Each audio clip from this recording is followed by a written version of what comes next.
Today, we're exploring 6 forgotten lunches that families used to love. These meals were staples on American tables from the 1930s to the 1980s, each reflecting the era's unique culinary trends and societal changes. Number 1. Victory Garden Stew, 1940s.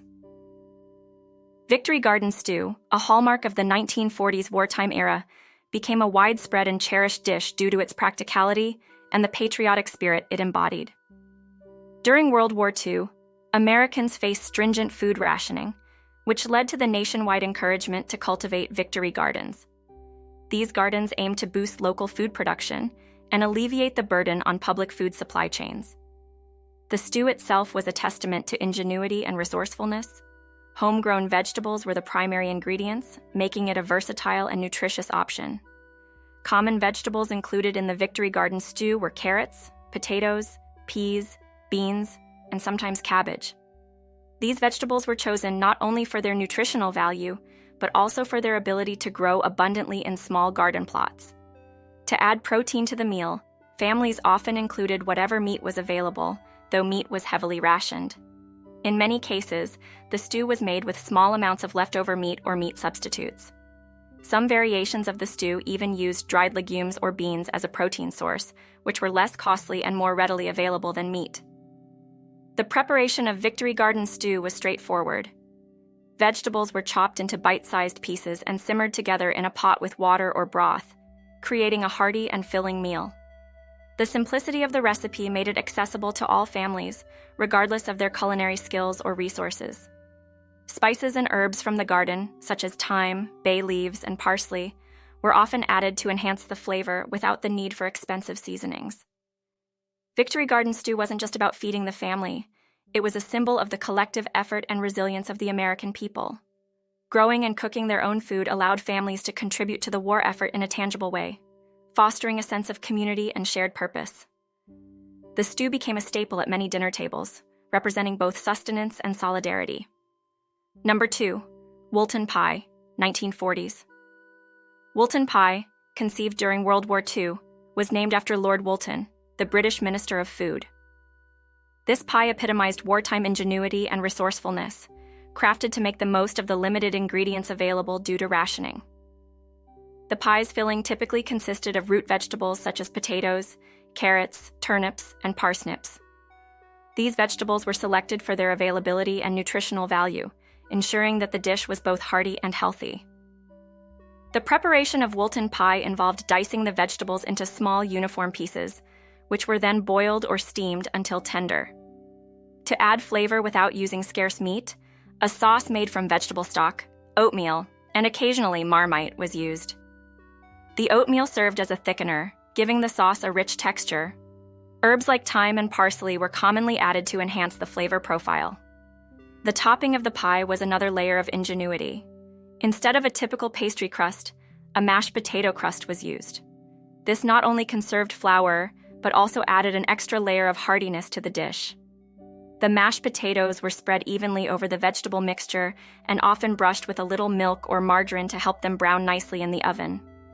Woolton pie was a communal dish, often shared among families and neighbors. It symbolized the collective effort to make do with what was available and to maintain a nutritious diet despite the hardships of the war. The pie could be adapted based on what vegetables were at hand, making it a versatile and practical choice. Its popularity extended beyond the war years, as it became a nostalgic reminder of the shared experiences and resilience of those times. Today, Woolton pie is not just a recipe, but a historical artifact, illustrating how creativity and cooperation can overcome even the most challenging circumstances. This dish remains a testament to the spirit of those who lived through World War II, reflecting their ability to turn adversity into opportunity. Number 3. Tomato aspic, 1950s. Tomato aspic, a favored dish in the 1950s, was a savory gelatin salad known for its vibrant appearance and unique taste. Made primarily from tomato juice, this dish also incorporated vegetables such as finely chopped celery, bell peppers, and onions, providing both crunch and color. Seasonings like vinegar, Worcestershire sauce, lemon juice, and occasionally hot sauce were added to enhance its tangy flavor. The preparation involved dissolving unflavored gelatin in water and then mixing it with the seasoned tomato juice. This mixture was poured into molds and chilled until set, creating a firm, sliceable salad. The gelatin texture was a defining characteristic, setting it apart from other salads of the time. Serving tomato aspic often involved a decorative presentation. It was typically unmolded onto a platter lined with lettuce leaves and could be garnished with additional items like olives, hard-boiled eggs, or sprigs of parsley. This attention to visual detail made it a centerpiece at luncheons and social gatherings. The mid-century fascination with gelatin dishes was partly due to their novelty and the era's focus on convenience foods. Tomato aspic exemplified this trend, offering a sophisticated and eye-catching dish that was relatively easy to prepare.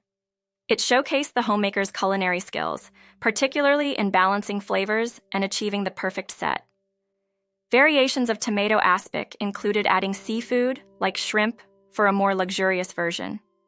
These adaptations allowed for creativity and personalized touches, making each rendition unique while adhering to the basic concept. Number 4. Liver and onions, 1960s. Liver and onions, a staple in 1960s kitchens, was a dish prized for its affordability and nutritional value. Often using beef or chicken liver, this dish was a common way to ensure that families received essential nutrients, particularly iron and vitamin A. The liver was typically sliced into thin pieces, seasoned with salt and pepper, and then lightly dredged in flour to create a slight crust when cooked. The preparation of this dish began with the caramelization of onions. Onions were sliced thinly and sautéed in butter or oil until they turned a golden brown, releasing their natural sweetness. This process could take 10 to 15 minutes, allowing the onions to develop a deep, rich flavor. Once caramelized, the onions were set aside and the liver was added to the same pan. Cooking liver required careful attention to avoid overcooking, which could make it tough and unpalatable. The liver slices were usually cooked for just a few minutes on each side until they were browned but still tender inside. The caramelized onions were then returned to the pan to mingle with the liver, allowing the flavors to meld together. The combination of the iron-rich liver with the sweet, savory onions created a balanced dish that was both nutritious and flavorful. Some variations of the recipe included deglazing the pan with a bit of broth or wine to create a simple sauce that enhanced the dish's overall taste. Liver and onions was not only a practical choice, but also a comforting meal that many families enjoyed. It represented an era when making the most of affordable, nutrient-dense ingredients was essential. The dish often served with mashed potatoes or a side of green vegetables, made for a complete and satisfying meal that was both economical and healthful. In the 1960s, this dish was more than just a meal. It was a reflection of the time's culinary practices and the emphasis on hearty, home-cooked food. The popularity of liver and onions during this decade underscored a period when nutritional needs and cost-effective cooking were paramount, and families sought to provide nourishing meals with limited resources. Number 5. Chicken a la king, 1950s, 1960s. Chicken a la king, a culinary delight from the 1950s and 1960s, was not only a symbol of sophistication, but also a canvas for creativity in home cooking. This luxurious dish featured tender chunks of chicken breast enveloped in a rich, creamy sauce made from butter, flour, chicken broth, and cream. The sauce was further enhanced with a variety of flavorful ingredients such as mushrooms, bell peppers, and pimentos, adding depth and color to the dish. An interesting aspect of chicken a la king was its versatility and the numerous variations that emerged. Some recipes included sherry or white wine to deglaze the pan and add a nuanced flavor to the sauce. Others incorporated peas or even hard-boiled eggs, adding texture and additional protein. The dish was often served over a variety of bases, including toasted bread, rice, pasta, or even puff pastry shells, making it adaptable to different preferences and occasions. One lesser-known fact about chicken a la king is its somewhat disputed origin story. Several chefs and establishments have claimed to have invented the dish, with tales ranging from a hotel chef in the 1890s to a Delmonico's chef named Charles Ranhofer. Despite the uncertainty of its precise origins, the dish gained widespread popularity in mid-20th century America, becoming a staple in both home kitchens and upscale restaurants.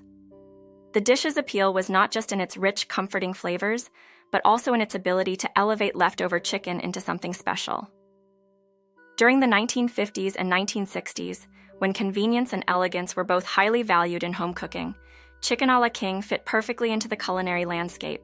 Its presence in numerous cookbooks and its frequent appearance at dinner parties and special occasions underscore its significance during this era.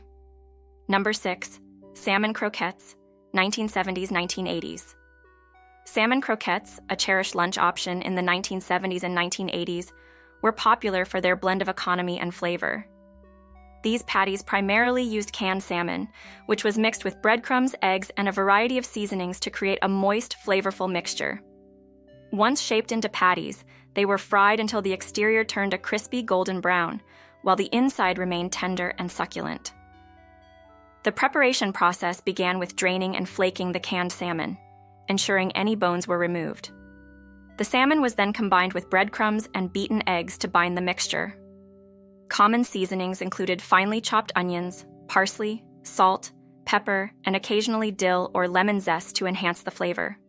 Some recipes called for the addition of mayonnaise or a bit of mustard to add moisture and a tangy taste. Once the mixture was thoroughly combined, it was shaped into patties of uniform size to ensure even cooking.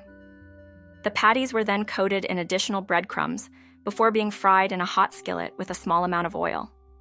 The frying process was crucial, creating a crispy crust that contrasted beautifully with the soft interior. Typically, the croquettes were cooked for about 3 to 4 minutes on each side, until they achieved the desired golden brown color. Salmon croquettes were often served with simple side dishes that complemented their rich flavor. Common accompaniments included a fresh green salad, steamed vegetables like green beans or carrots, or a classic coleslaw. These sides not only balanced the meal nutritionally, but also added a variety of textures and flavors to the plate. In addition to their taste, the practicality of salmon croquettes contributed to their popularity. Canned salmon was an affordable and accessible ingredient, making these croquettes a budget-friendly option for families. They could be made ahead of time and reheated, making them convenient for busy households.